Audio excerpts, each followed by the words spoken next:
Alors ce soir, c'est le sujet de la conférence, Agartha ou Shambhala. Bernard de Montréal, on sait que dans les connaissances ésotériques, Agartha, Shambhala sont associés à des êtres super intelligents, supra-intelligents, qui vivent à l'intérieur des entrailles de la Terre, mais qui sont en relation étroite avec des intelligences cosmiques et qui semblent contrôler les agissements des êtres vivants sur la planète, aussi bien végétaux, animaux qu'humains. Alors Bernard de Montréal, qui est fusionné, qui est évidemment en relation avec l'intelligence cosmique, vous devez à peu près savoir de quoi il s'agit lorsqu'on parle d'Agartha et de Shambhala. Bon, pour commencer, pour clarifier d'une façon nette ces deux domaines de l'intelligence, il faut donner à l'homme une perspective psychologique concernant la nature de la réalité. Si l'on prend le monde matériel dans lequel on vit et qu'on établit une base en fonction d'un pourcentage de 0 à 100%, la réalité remplit le 0 à 100%. Et le monde matériel que l'on considère réel équivaut à tout ce qui est en bas de 0. Pour l'homme qui vit de ses sens, qui vit de sa capacité de percevoir le solide par le biais de son corps astral, il est évident que la limite de la réalité se situe au seuil de cette perception. Mais lorsque l'homme entre dans une autre dimension de la réalité, ce qu'on appelle le réel, il s'aperçoit que le matériel est le niveau le plus bas de la vibration de la lumière dans le cosmos et que plus le matériel est solide, plus la matière est parfaite. Et plus la matière est parfaite, plus l'homme est prisonnier de la matière. Et pour qu'il sorte de cette matière, il est obligé de se servir d'un autre principe. L'Agartha, Shambhala, ces deux centres d'intelligence que l'on connaît par le biais des anciens écrits, sont deux centres de gouvernement qui orientent, contrôlent et établissent les lois d'évolution et la planification de l'évolution des planètes. Tant que l'homme est prisonnier de la matière, qu'il est prisonnier de ses sens, et qu'il n'a pas les véhicules pour entrer dans les mondes parallèles, il ne peut pas comprendre l'étrange relation qui existe entre l'événement probable sur le plan matériel et l'événement conçu et dirigé à partir des plans immatériaux. Tant que l'homme est inconscient du réel et qu'il pense, il est obligé de se limiter par sa pensée à un système de coordination des événements qu'il conçoit comme étant le jeu des probabilités. L'homme il est piégé par le jeu de la probabilité. Mais lorsque l'homme entre dans les mondes parallèles, il s'aperçoit que les probabilités sont directement en relation avec le niveau d'intelligence qui dirige l'évolution d'une civilisation et qui donne à cette civilisation, selon son pouvoir évolutif, selon le pouvoir évolutif des individus qui s'incarnent, un certain nombre de probabilités pour atteindre les sommets de la conscience cosmique, c'est-à-dire de la science totale. L'Agartha est un centre d'intelligence extrêmement puissant qui s'occupe de deux aspects de l'évolution.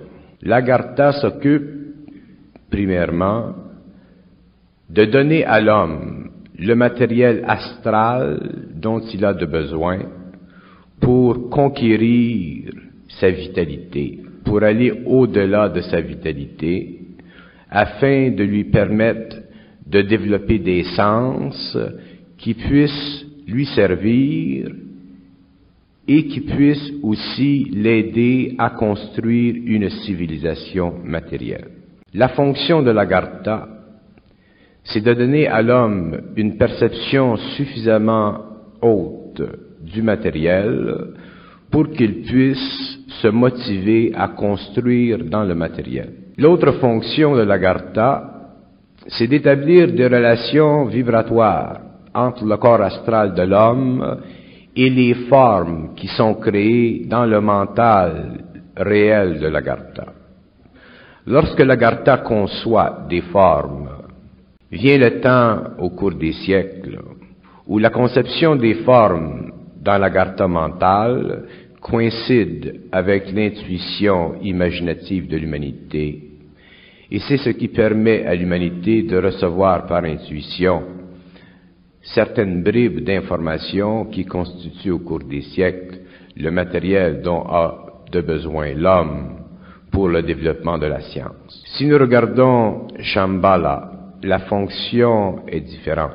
Là où l'Agartha s'occupe du plan astral de l'homme, là où l'Agartha fournit à l'homme l'énergie nécessaire pour qu'il construise une civilisation dominée vibratoirement par elle, Shambhala agit d'une façon totalement opposée. Shambhala est un lieu dans le temps qui permet à l'homme de coexister inconsciemment avec l'éternité de sa conscience. Mais l'homme est très inconscient et l'homme n'a pas de pouvoir, c'est-à-dire que l'homme n'a pas la capacité de se libérer de son matériel et de se servir du véhicule de ce qu'il appelle l'esprit pour entrer en contact avec ce plan d'énergie. De sorte que l'homme est incapable de réaliser la différence entre son intelligence réelle et son intelligence irréelle, c'est-à-dire l'intelligence qu'il doit subir dans la vie. Et le but de Shambhala, c'est d'élever la vibration de l'intelligence de l'homme, afin qu'un jour l'intelligence de l'homme, ce que vous appelez l'intelligence rationnelle, l'intelligence subjective, la faculté de penser, afin d'élever cette vibration pour que l'homme puisse détruire les formes qui ont été créées par l'Agartha, afin que l'homme puisse un jour être dans l'intelligence réelle. Il y a une polarité entre l'Agartha et Shambhala. Bien que l'Agartha et Shambhala soient deux aspects d'un même réel, multidimensionnel, qui affecte l'évolution de notre système solaire, il y a dans le rapport exact de l'homme avec l'Agartha et de l'homme avec Shambhala des forces qui sont en puissance et des forces qui sont en opposition. L'Agartha représente sur le plan cosmique le mal cosmique. Et Shambhala représente sur le plan cosmique les forces de la lumière. Mais le mal cosmique, ce n'est pas le même mal que l'on apprend à la petite école. Le mal cosmique est une condition de l'évolution qui est nécessaire à l'homme afin qu'il puisse développer les corps dont il a de besoin pour éventuellement arriver à un stage d'évolution suffisamment avancé pour qu'il puisse détruire ses corps et entrer dans le flux éternel de la lumière. Lorsque l'on parle du flux éternel de la lumière, nous parlons de cette dimension de l'énergie qui est totalement indépendante de l'espace et qui se sert du temps pour voyager dans le temps de l'espace. Mais pour que l'homme entre en contact avec Shambhala, il doit renier son humanité. Il doit devenir passer du stage de l'homme au stage du surhomme.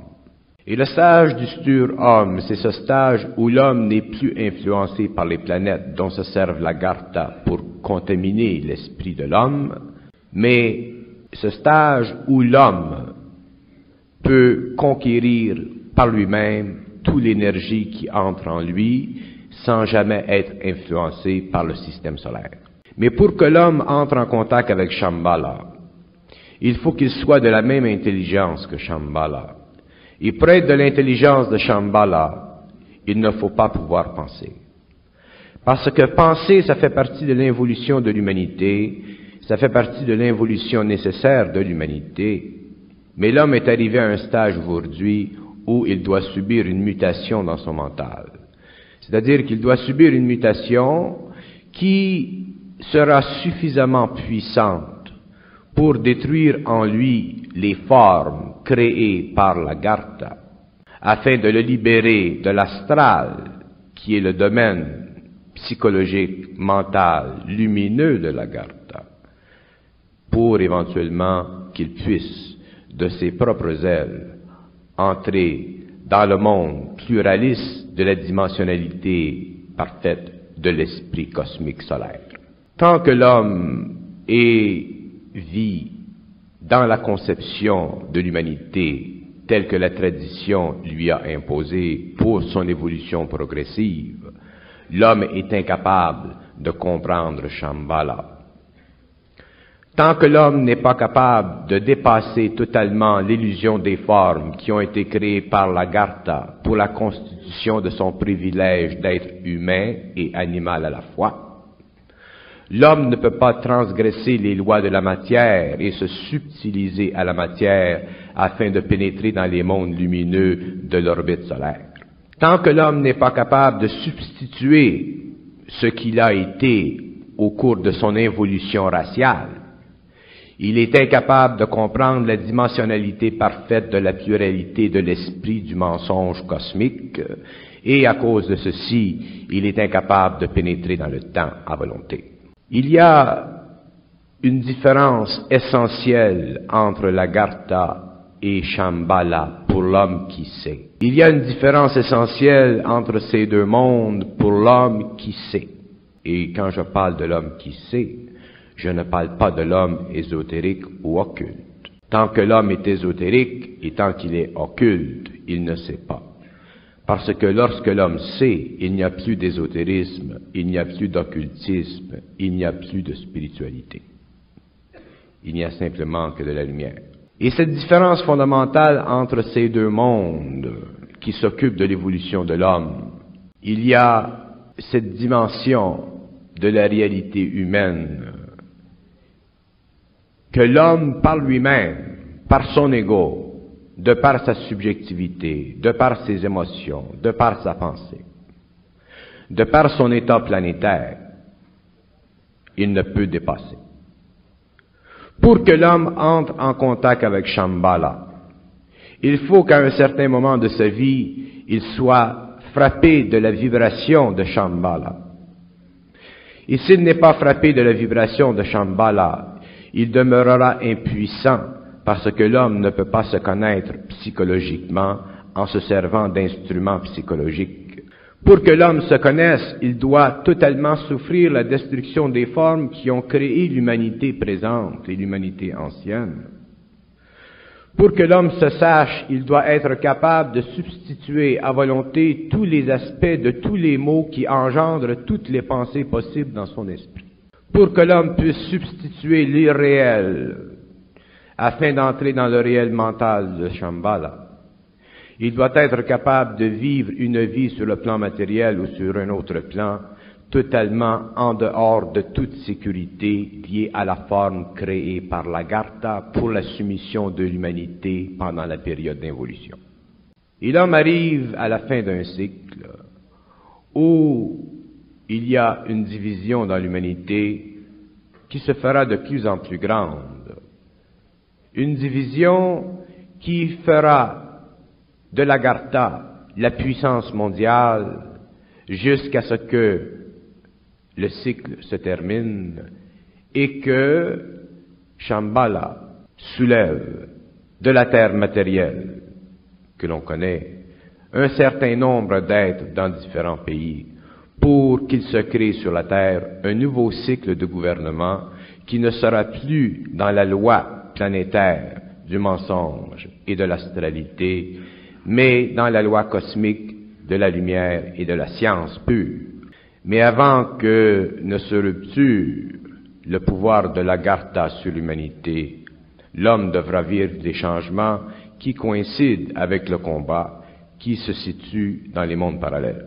Lorsque nous parlons de Shambhala, nous parlons d'une dimension de l'espace qui est totalement parfaite, une dimension de l'espace qui n'a rien à voir avec l'espace matériel de l'atome que nous connaissons, mais un espace qui est le résultat du mouvement de la lumière en dehors de l'esprit du temps et qui permet à l'homme fusionné d'être en contact parfait avec la totalité de cette énergie et qui lui permet d'engendrer à volonté les formes nouvelles pour la constitution d'une nouvelle civilisation et d'une science qui n'est pas assiégée par les liens qu'impose l'Agartha sur la science matérialiste de l'humanité.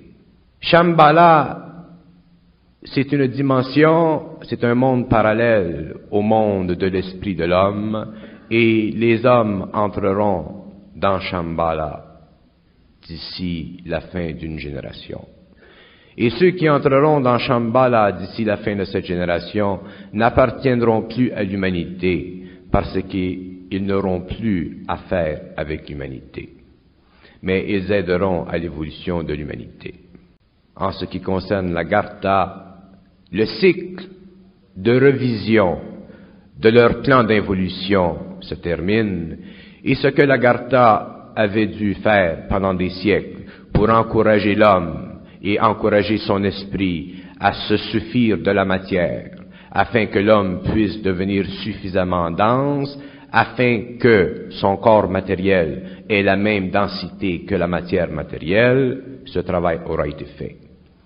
Mais dans le cycle nouveau, où Shambhala deviendra le siège mondial de la galaxie, comme il est le siège gouvernemental de la planète, l'homme n'aura plus de relation d'affinité avec la terre matérielle.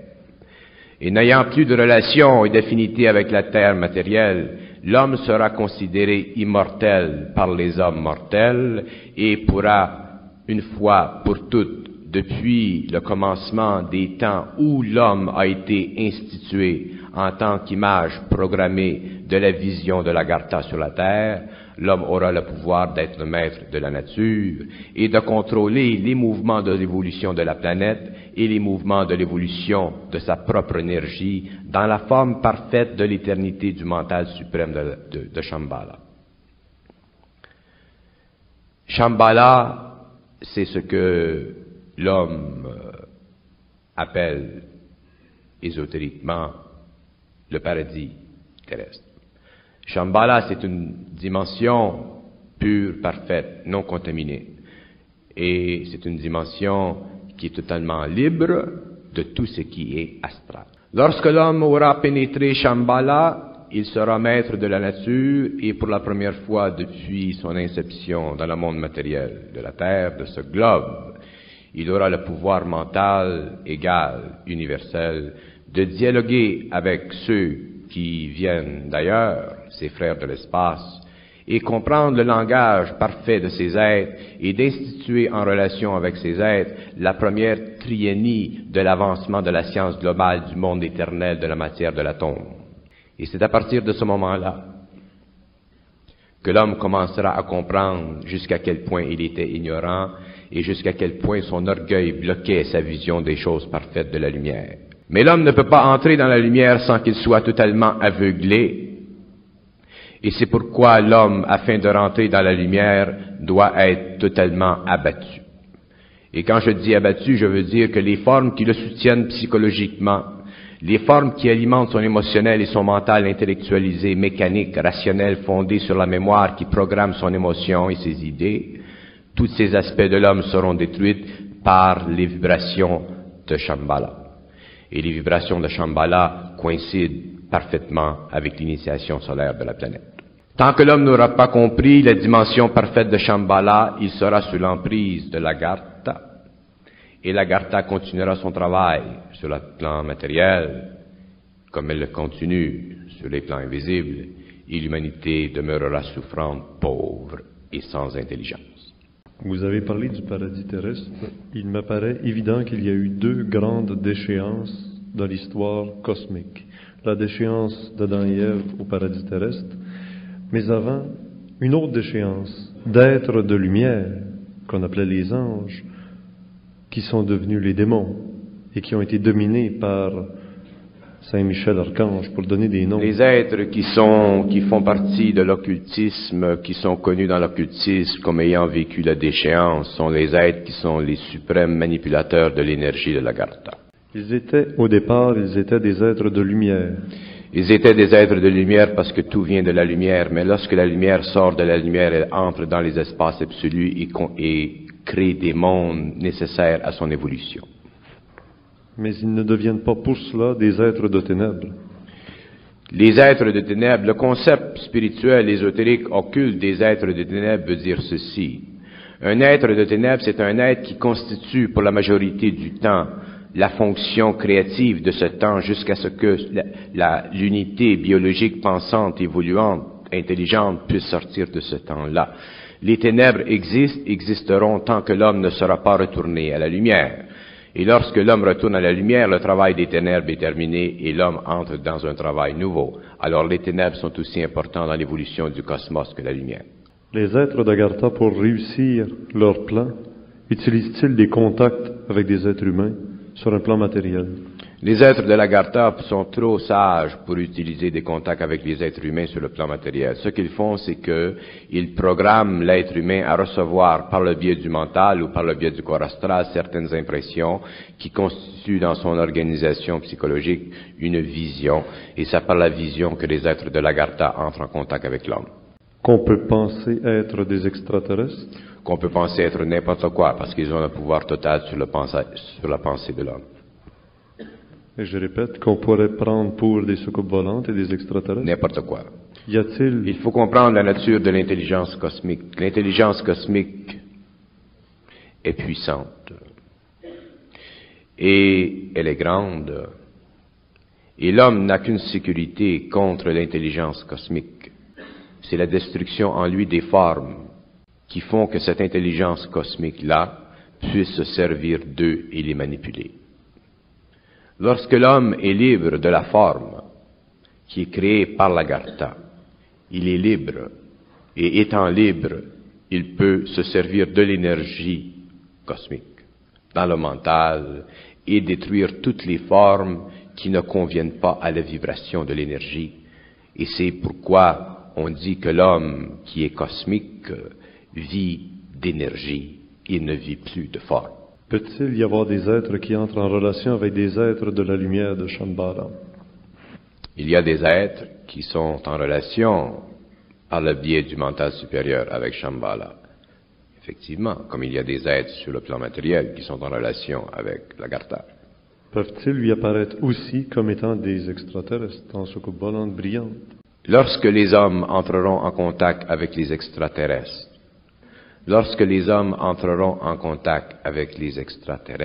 qui doivent travailler avec lui, ce sera la fin du cycle. Et tous les extraterrestres qui entrent en contact avec l'homme avant la fin du cycle ne font pas partie des activités de Shambhala, ils font partie des activités de l'Agartha.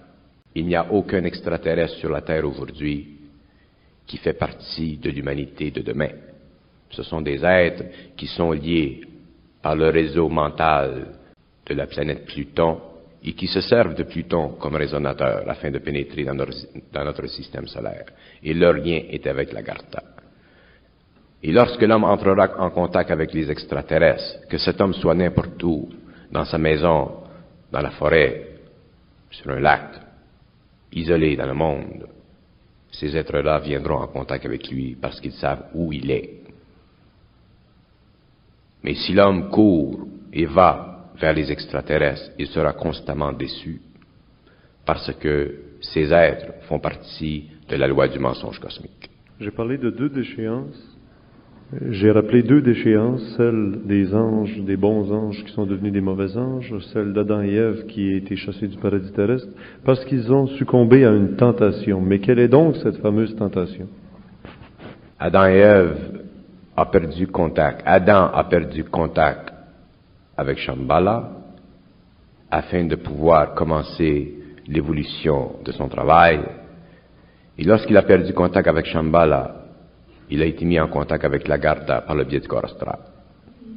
Si Adam était demeuré en contact avec Shambhala, il n'y aurait pas aujourd'hui de civilisation telle que nous la connaissons. Alors Adam devait être, par le biais de son travail sur le plan matériel, devait être connu dans l'histoire de l'homme comme étant celui, le premier, qui a perdu contact avec la lumière. Et lorsqu'un homme perd contact avec la lumière, il perd contact avec l'intelligence. Parce que la lumière, c'est l'intelligence, c'est une énergie. Si tu perds contact avec la lumière, tu n'as plus l'intelligence. Alors qu'est-ce que tu as? Tu as l'intellect. Il y a eu l'autre être humain qui a quand même surmonté la tentation au désert, au retour du désert, c'est le Christ. Et qui dit, lui, revenir dans une Jérusalem céleste. Et la Jérusalem céleste est Shambhala.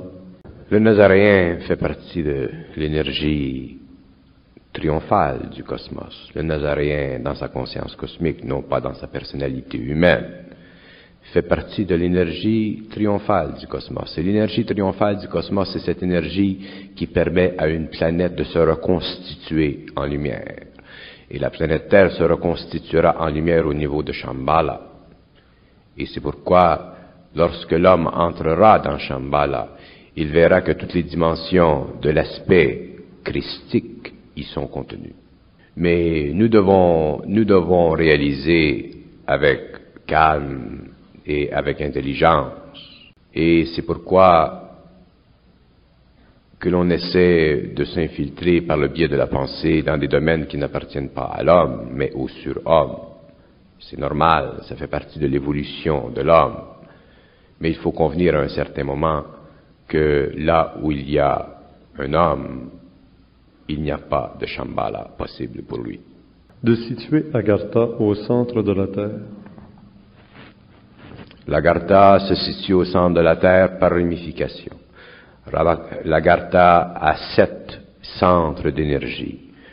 La Lune, le centre de la Terre, Pluton et 4 autres planètes à l'extérieur du système solaire. L'Agartha se sert de Pluton pour emmagasiner l'énergie de la surveillance cosmique. Elle se sert de la Terre pour organiser la programmation astrale de l'homme.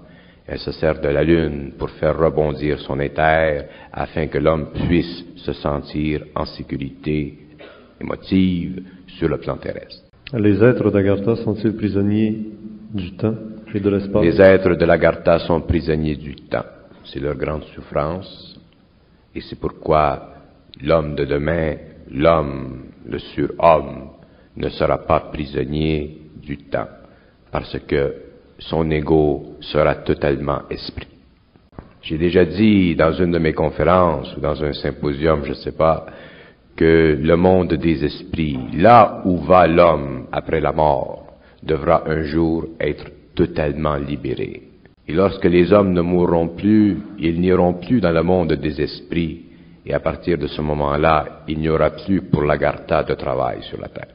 Est-ce à dire que c'est à la fois la loi du grand cosmique d'évoluer, c'est Dieu qui évolue continuellement?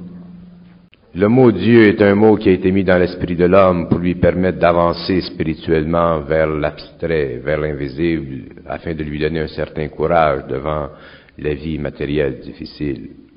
L'homme découvrira un jour que ce qu'il appelle Dieu n'existe pas en tant que tel. Le mot Dieu, c'est un mot qui invoque dans l'homme une émotion pour le supporter psychologiquement. Le concept de Dieu fait partie de la politique cosmique de la planète Terre. Un homme qui est conscient n'a pas besoin du concept de Dieu parce qu'il ne pense pas. Si on ne pense pas, on ne pense à rien. Si on ne pense à rien, on ne souffre de rien. On n'a besoin de rien. C'est ça qui est difficile à l'homme de comprendre. Et d'autres rajouteront, et s'il ne pense pas, il n'est pas, puisque l'autre disait, je pense donc je suis. C'est ça, ça fait partie de l'erreur de l'homme. Lorsque l'homme ne pense pas, il n'est rien. Et lorsqu'il est rien, il est tout.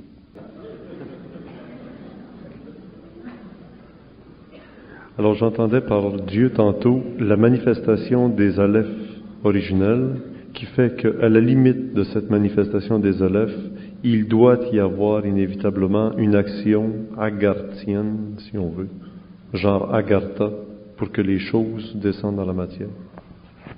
C'est le mouvement, c'est la raison d'être de l'Agartha. Si l'on parle, si l'on invoque le terme de Dieu pour l'homme, on peut dire que Dieu devient parfait au cours de l'évolution. Mais on ne peut pas engendrer en soi le concept humain de Dieu pour se donner émotivement ou psychologiquement une sécurité, parce que l'homme ne peut pas entrer dans la lumière avec un bagage de sécurité. Quand on entre dans la lumière, on doit être totalement dévêtu, totalement nu. Alors comment concevoir un être comme Bernard qui nous parle du plan mental, des grandes consciences cosmiques, et de ne pas se méfier à savoir, n'est-il pas le produit d'Agartha, puisqu'il est une forme? Oui, c'est une question intéressante.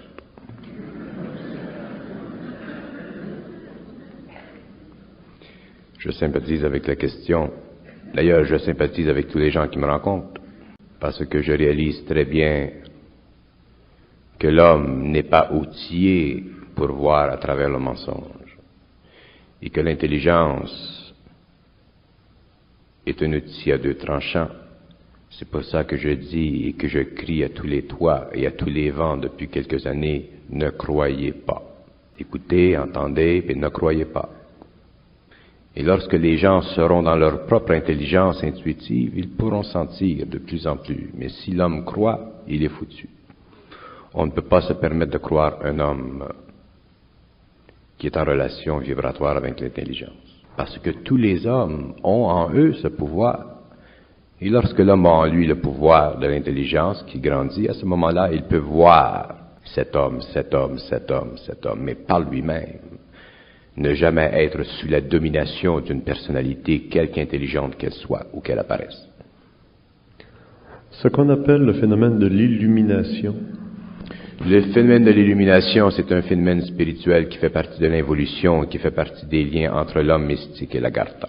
Je croyais que c'était frappé par la lumière. L'illumination de l'astral supérieur est aussi lumineux que l'homme peut s'imaginer l'être. Alors l'illumination de Saint Paul sur le chemin de Damas?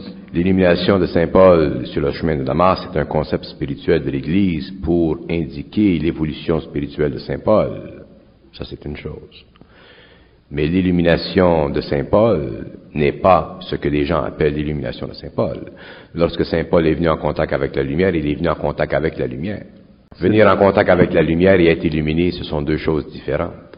Et on ne peut pas blâmer les pères de l'Église pour ne pas comprendre l'expérience de Saint Paul.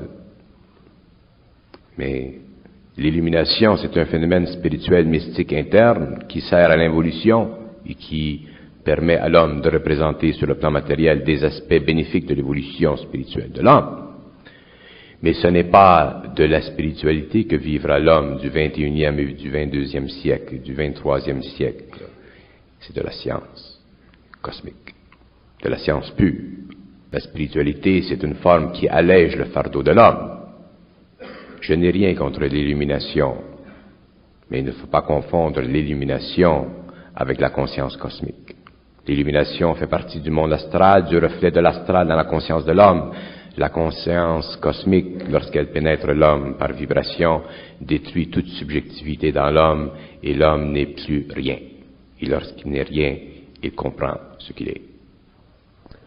Les êtres de lumière, donc, sont associés à Shambhala. Les êtres qui, comme le Christ, éclatent en lumière, en résurrection lumineuse, ou Milarepa aux Indes, ou d'autres, en arriver à cette illumination totale qui fait que le corps physique devient lumière. C'est normal. C'est associé à Shambhala. Le Nazaréen, l'énergie de Shambhala, il y a 13 catégories de conscience planétaire liées à Shambhala. La première catégorie de la conscience planétaire liée à Shambhala, c'est la conscience de l'atome. La deuxième, c'est l'inversion du pouvoir solaire sur l'atome et la programmation de l'atome en relation avec toutes les forces du système solaire, afin de permettre que l'atome soit sous le contrôle pensatif des exécuteurs de la hiérarchie de la Sol. Shambhala est le fameux testament parfait de toute la pensée cosmique dirigée vers le système solaire. Shambhala, c'est la composition atomique, mentale, à tous les niveaux de la lumière possible dans notre système solaire. Lorsqu'il n'y aura plus de Shambhala, il n'y aura plus de système solaire. Shambhala, c'est le cadran cosmique de l'évolution possible du système solaire. Shambhala est un trou dans le temps. Et le trou dans le temps de Shambhala, ou Shambhala qui est un trou dans le temps, permet à la lumière de passer sans vertu. Et lorsque la lumière passe sans vertu dans le trou du temps, elle peut organiser à sa façon, selon le lieu dont elle est disposée à conquérir, toutes les forces qui sont à sa disposition, c'est-à-dire à la fois les forces du mal et à la fois les forces purement matérialisées. Et elle est disposée à conquérir ce temps présent? C'est juste. Et c'est là que entre la conscience christique. Pour que la conscience christique entre dans le temps, il faut qu'il y ait un trou dans le temps. Et pour qu'il y ait un trou dans le temps, il faut qu'il y ait au moins un homme sur la terre qui soit totalement rien. S'il est totalement rien, il fait partie du trou dans le temps et permet que la lumière de l'intelligence puisse organiser mentalement les formes afin de disposer l'homme qui vient demain à contenir l'énergie de cette forme qui est détruite, afin que puisse un jour cet homme entrer en contact vibratoire avec la lumière christique. Et lorsque l'homme entrera en contact avec la lumière christique, il sera suffisamment avancé dans la conscience de la science de son énergie pour pouvoir vivre côte à côte dans le mental, avec des intelligences qui se voyagent et qui se déplacent dans le temps, ce qu'on appelle des vaisseaux de lumière, que les hommes appellent des extraterrestres. Mais ce ne sont pas des extraterrestres. Les extraterrestres ne font pas partie de Shambhala, parce que les extraterrestres n'ont pas besoin de venir sur la Terre en forme matérielle pour entrer en contact avec l'homme. Les êtres qui font partie de la même quantité d'énergie, de la même vibration que Shambhala, ne se servent pas de véhicules matériels pour entrer en contact avec l'homme ou entrer en contact avec leurs frères dans l'espace cosmique. Ils se servent simplement d'un certain corps qu'ils possèdent. Mais lorsqu'ils se servent de ce corps-là, ils sont obligés de le protéger contre les atomes qui sont plus denses dans le cosmos, et alors ils forment une lumière autour de ce corps, et on appelle ça un vaisseau spatial. Lorsque le Christ entrera en contact avec l'humanité, il n'entrera pas en contact avec l'humanité sur le plan matériel. Il entrera à la conscience christique. Le Nazaréen n'est plus. Le Nazaréen n'est plus. Le Nazaréen est simplement une mémoire dans l'organisation mentale du plan cosmique de la planète pour l'évolution spirituelle et émotive de l'humanité. Mais la conscience qui régit les actions du Nazaréen sur la terre, comme elle régit les actions de tous les initiés sur la terre, cette conscience est une conscience qui est avenante et qui est possible de connaître par tous les hommes de la terre, pourvu qu'ils soient suffisamment avancés au niveau de l'âme, pour qu'un jour il y ait connexion entre l'âme et les êtres qui sont dans la lumière et qui lui servent d'intelligence. Et lorsque l'âme est suffisamment avancée pour faire fusion avec ces êtres, automatiquement les hommes sont en conscience christique. Ils sont dans cette énergie, mais le concept christique que l'on connaît de par le biais de l'ésotérisme, de l'occultisme ou de la religion n'existe plus, parce qu'à ce moment-là, on ne pense plus. Et lorsque l'homme ne pense plus, il ne peut plus catégoriser dans son mental l'événement de la pensée, parce qu'il est obligé de vivre simplement de la vibration de l'intelligence. Et lorsque l'on vit de la vibration de l'intelligence, on n'a plus besoin de penser pour savoir, parce qu'on n'est plus autorisé soi-même à convenir avec la nature de la science que l'on possède. On est obligé, de par soi-même, de convenir simplement avec l'énergie, et le rôle de l'homme de demain, du surhomme, ce sera le pouvoir qu'il a d'embrasser, si vous voulez, la lumière, de pouvoir supporter le choc de la lumière dans son mental, dans son émotionnel, dans son vital et dans son physique. Et s'il est capable, il devient automatiquement immortel. Et ainsi de suite, les autres points. Oui, les autres attributs, là, on est rendu au 6e ou au 7e. Il y en a. On peut parler. Ça changerait. C'est comme l'autre fois, il va nous en manquer. Je parle simplement de certains attributs pour faire comprendre la nature du réel. pour faire comprendre jusqu'à quel point les hommes sont orgueilleux dans leur mental, jusqu'à quel point les hommes, par vertu de leur intelligence égoïque, égocentrique, ont l'intention de conserver ce qu'ils possèdent. Et lorsque l'homme entre dans la lumière, il ne peut plus conserver ce qu'il possède. On lui enlève tout. C'est pour ça qu'il est dans la lumière. Lorsqu'il est dans la lumière, il ne peut plus se tromper. Lorsqu'il est dans la lumière, il n'a plus besoin de se tromper.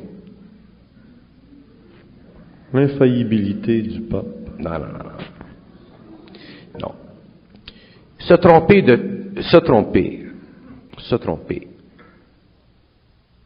c'est une illusion. Les erreurs n'existent pas. On pense qu'on fait des erreurs, on pense qu'on s'est trompé, mais on ne réalise pas qu'on devait se tromper pour créer quelque chose. On ne se trompe pas. Mais on ne comprend pas la dimensionnalité de ce que l'on dit et automatiquement on pense qu'on se trompe parce que l'on pense. Mais lorsque l'on ne pense pas, on ne se trompe jamais.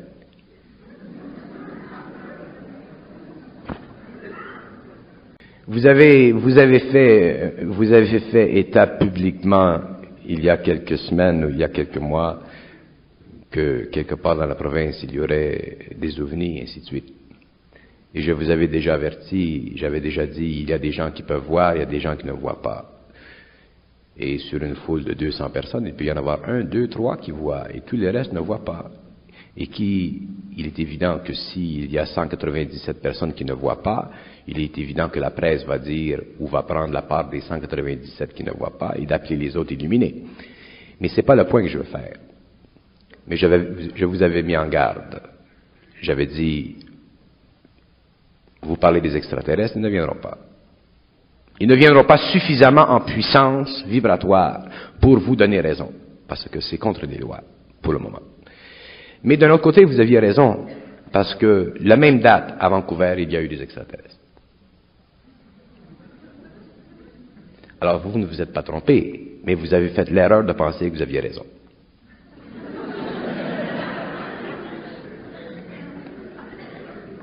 Vous comprenez ce que je veux dire?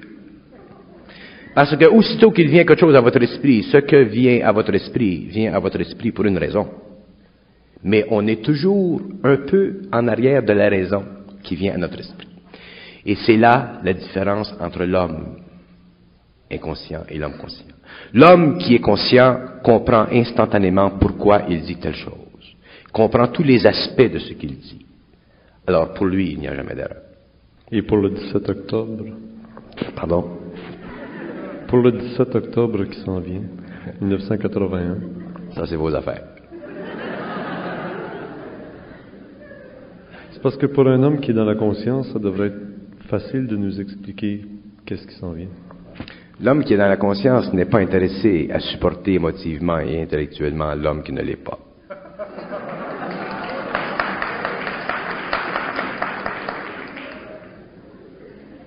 Pour la masse, c'est plus essentiel le visible, le palpable, le temporel, Mais c'est normal. le matériel, Oui. puisqu'on vit avec un corps physique pendant 20 ans, 50 ans, 70 ans. C'est pour ça que l'occultisme existe. Si l'homme pouvait voir dans l'invisible, il n'y aurait pas d'occultisme, il n'y aurait pas d'invisible, ça n'existerait pas l'invisible. Alors, il ne faut pas blâmer les masses, il faut les aider à comprendre les subtilités de la loi de la conscience cosmique. Et comment faire comprendre ces choses-là à des gens qui souffrent d'un cancer ou qui souffrent d'une infirmité à vie? Les gens, mon cher Richard, qui souffrent de cancer ou qui souffrent d'infirmité, les gens qui souffrent dans leur corps matériel et qui ne peuvent pas sortir de cet empoisonnement, vivent cette expérience pour des raisons karmiques. Il y a des gens qui souffrent et ce karma doit être vécu. Et il y a seulement une chose qui détruit le karma à l'intérieur d'une vie, et c'est la conscientisation de l'homme. Lorsque l'homme entre dans l'intelligence, dans son intelligence réelle, automatiquement il brûle, il détruit le karma. Et l'humanité doit un jour être totalement libérée du karma, parce que le karma, ce n'est pas une loi cosmique, c'est une loi planétaire.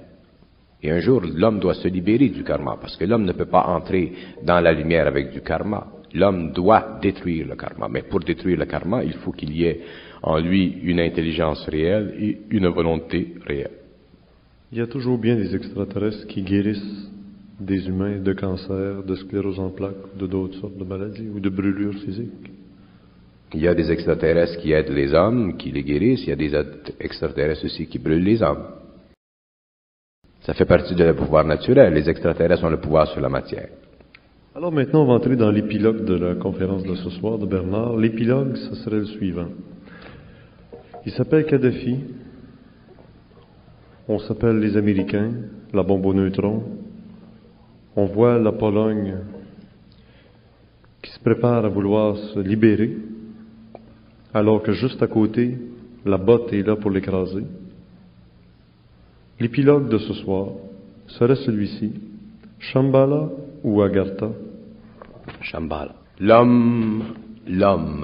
D'ailleurs, c'est inutile de le cacher parce que il y a très peu d'hommes sur la terre qui entreront dans Shambhala. Il y a très peu d'hommes sur la terre, sur la quantité d'hommes qui peuplent ce globe, qui entreront dans la lumière.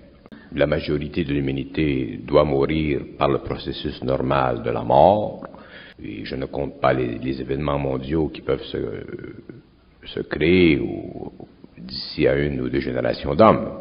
Mais je parle normalement, l'homme doit mourir parce que l'homme ne peut pas conquérir sa destinée. L'homme ne peut pas conquérir la vibration qui le lie à la matière. L'homme ne peut pas se créer un autre corps. L'homme ne peut pas entrer dans son intelligence réelle, dans sa volonté réelle. Pour connaître l'amour réel, automatiquement il doit mourir, parce que la mort, c'est le produit de l'ignorance. Alors, ce qui se passera jusqu'à la fin du cycle, ça fait partie de tout l'enjeu des forces cosmiques sur la Terre, et l'homme doit le vivre, mais l'humanité de demain ne pourra plus réincarner. Ceux qui mourront,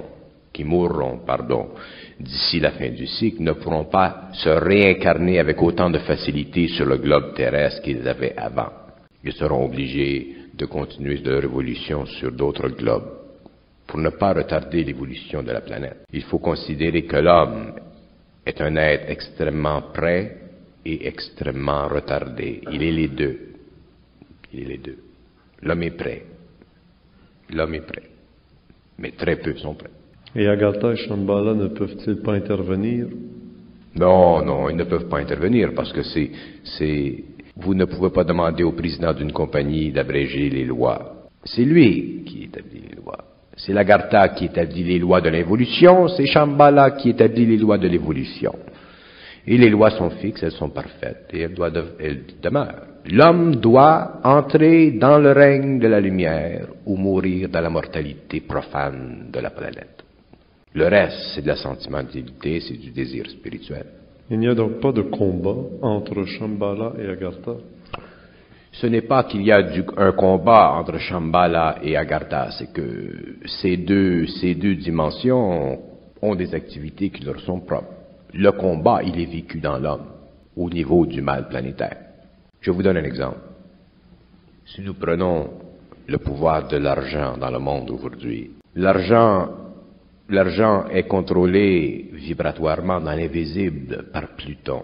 Et un jour, le pouvoir de l'argent dans le monde, et quand je parle du pouvoir de l'argent dans le monde, je dis jusqu'au niveau des multinationales, des gouvernements, tout ce qui régit, tout ce qui est vibratoirement rattaché à l'argent devra être transféré à un autre camp.